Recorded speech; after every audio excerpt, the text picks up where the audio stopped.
What's up, everyone? Pet Party today, and we're going to be going over something I see said a lot, but a lot of people don't actually understand what the hell it actually means, and that is the concept of shit being printed to oblivion. And it's very nuanced to think about it for anyone who doesn't know what the heck they're actually talking about. But what it boils down to is the fact that people look at something, Pokemon, Yu-Gi-Oh, Magic, whatever, that thing was printed to oblivion.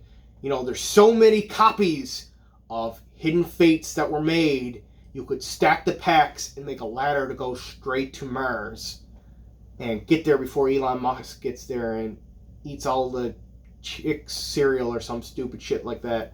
Who knows what people are saying on Reddit now. Basically, what it boils down to is people think that because something was printed, in such astronomically high quantities, that it's worthless. And depending on the context of why it was printed to oblivion, yeah, it might be worthless. If you look at your sports cards from the 90s, a lot of that shit is still worthless, 30 years later. But when you're talking Yu-Gi-Oh, Pokemon, and, depending on what set it as Magic, a lot of this stuff has held the test of time, specifically because of why it was printed to oblivion. So if you look at something like base set Pokemon booster boxes, they literally shut down a lot, if not most, of the supply chain for sports cards so they could print more Pokemon cards because of the demand for the product. Yu-Gi-Oh! You've got boxes like Magic Ruler. You've got Pharaoh Servant at the height of the popularity of the TV show that were printed to oblivion. You had people selling full pallet loads of the stuff a couple of years ago on eBay, and the prices were still holding, a few $100s a box. Now, the few $100 box is all of a sudden, $4,000 or $5,000 a box or more, depending on what it is. And what people don't seem to realize is a lot of this stuff is printed to oblivion because of how popular it is. It's not that, someone in Pokemon is like, oh, let's sell all of these base set booster boxes straight to the distributors and make millions of dollars and have them hold them forever and not make any money. It's a perfect plan. It can't fail. It's not how that works. Generally, a lot of this stuff is printed to oblivion because of the intrinsic popularity of either the set or the franchise that's behind it. And if it's selling through, then that's a good indicator that long term there's some potential there. If you get into issues where you've got with like sports cards in the 90s, when it's not selling through, but there was shitloads of it made, that's when you have the problem. When you're talking about stuff like Evolutions, they printed that set for over 4 years, going on 5 years, before it finally came out of print. And that was because people kept buying it. People wanted to open packs of Evolutions. They wanted to try to get the Charizard. It's the same thing when base set came out. Kids wanted to get a Charizard.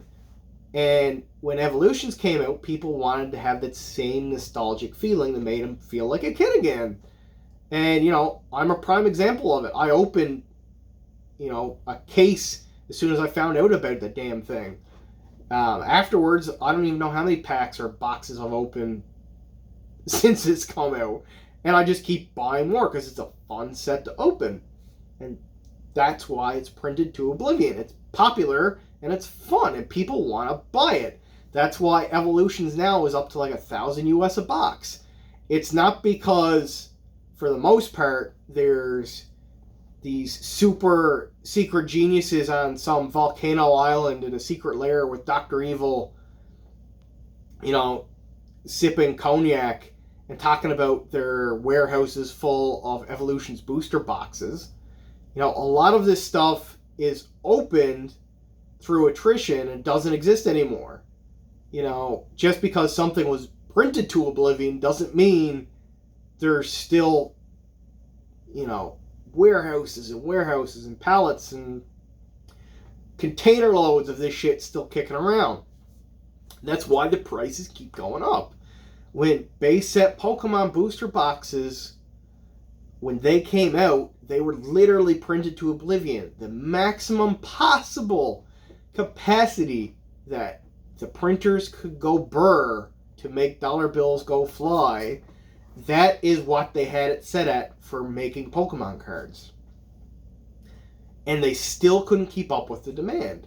And all these years later, you know, yeah, there's still a few of them around, but they're few and far between, and they're in the tens of thousands of dollars range. And if you'd have told someone back in the late 90s, early 2000s, hey man, I think first edition base set booster box is going to be $350,000 and they're going to be paying $20,000 a pack, open them up on some weird internet thing, you know, people would laugh at you and probably lock you up in an insane asylum. Because why the hell is a box that's $100 today, you can go buy them anywhere, why is that going to be worth $350,000, you know, 20 odd years from now? It doesn't make sense. Especially when the concept of printed to oblivion is in the back of people's minds. It's the same thing with Mickey Mantle cards that literally were printed to oblivion. People were using Mickey Mantle cards as the spokes in the wheels on their bicycles. They had that many boxes of it left over. They started throwing the damn things in the ocean. Like, people couldn't sell them for 25 cents a box. And now look at it. You've got Mickey Mantle in a PSA 9 just sold for over $5 million for one damn card. Like, what is so hard to understand with a lot of this stuff? And that just because there's a high printing quantity of it, that it's not going to sell through, that it's not popular, that people aren't willing to spend money on it. And that's a concept that people don't understand, and that's why they're going to miss out on opportunities like Evolutions. I was buying Evolutions all day long when they were $70 a box. I was still buying them when they went up to $90. I was buying them at $120. I was buying them at $150. I was buying them at $200. And it's because, A, I was opening a bunch of them because I like opening the thing, but I knew that people were going to come back for a cheaper alternative when, you know, the supply of base set dries up, base set 2 dries up, Legendary Collection dries up. When all that other shit's long gone, people are going to want a cheaper alternative. And down the road, you're going to have kids who grew up with Evolutions, and that's going to be their nostalgic set that they open a Charizard of when they were a kid. You know, that's the set that in 10, 15 years from now, people are going to be watching on their VR headset of some floating head in a castle tearing open boxes with his teeth. And it's just the way it is, because what's popular is popular, and just because there was shitloads of it made doesn't mean people aren't willing to pay out the nose to get it. And it sucks if people can't wrap their head around that concept, but if you can't understand that, unfortunately, you're going to miss out on a lot of buying opportunities, and you're going to miss the boat on a lot of this stuff going up in price. So, this is pretty much all I've got for today. If you've got any questions or want to tell me I don't know what the hell I'm talking about, feel free to post down below. I'll laugh and possibly cry into my mountains of Evolutions boxes that are now $1,000 a box in the back somewhere, though. So at least I have the booster packs to wipe away my tears. Hope you learned something today, and have a good one.